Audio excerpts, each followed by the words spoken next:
பூரம் அப்படின்னு அம்மன் கோயில்ல கொண்டாடப்படுது. ஏன் இந்த நாள் இவ்வளவு விசேஷம் தெரியுமா? இந்த நாள்ல தான் ஆண்டாள் அவதரித்தாள்.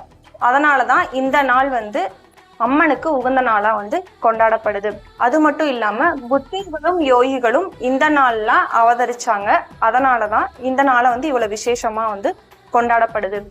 எப்படி பெண்களுக்கு வளைகாப்பப்ப வளையல் போட்டு அலங்காரம் பண்ணி அழகு பார்க்கறாங்களோ, அதே மாதிரி நம்மை படைத்த அம்பாளுக்கும் வளையல் போட்டு அழகு பார்க்கறதா இந்த நாள்ல இவ்வளவு விசேஷமா கொண்டாடப்படுது.